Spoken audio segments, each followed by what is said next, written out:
రంగారెడ్డి జిల్లా యాచారం మండలం ధర్మన్నగూడ గ్రామ పంచాయతీలో యువశక్తి యువజన సంఘం ఆధ్వర్యంలో మనం గణనాథులను ఏర్పాటు చేసుకోవడం జరిగింది.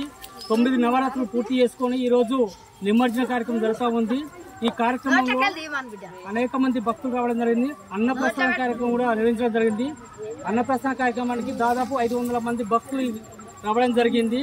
ఈ యూత్ గ్రామంలో ప్రజా సమస్యల పరిష్కారం కోసం నిరంతరం కృషి చేస్తా ఉందని చెప్పేసి విజ్ఞప్తి చేస్తా ఉన్నాం. ఎప్పటికప్పుడు యువకులను చైతన్యం చేసి రాజకీయంగా, ఆర్థికంగా, ఉద్యోగపరంగా అన్ని రంగాలలో ముందుండాలని చెప్పేసి కూడా మా యూత్ కోరుకుంటా ఉంది. సంస్కృతి కార్యక్రమాలు మరిన్ని నిర్వహిస్తామని చెప్పేసి యువశక్తి యువజన సంఘం ధర్మన్నగూడ గ్రామ కమిటీ తరఫున ఈ ప్రజలకు సూచిస్తా ఉన్నాను.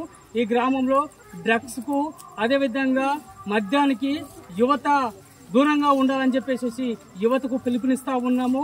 ఇలాంటి డ్రగ్స్, గంజాయి ఇలాంటి గ్రామానికి సప్లై అయితే ప్రభుత్వం ఎప్పటికప్పుడు కంట్రోల్ చేయాలని చెప్పేసి కూడా రాష్ట్ర ప్రభుత్వానికి విజ్ఞప్తి చేస్తా ఉన్నాం.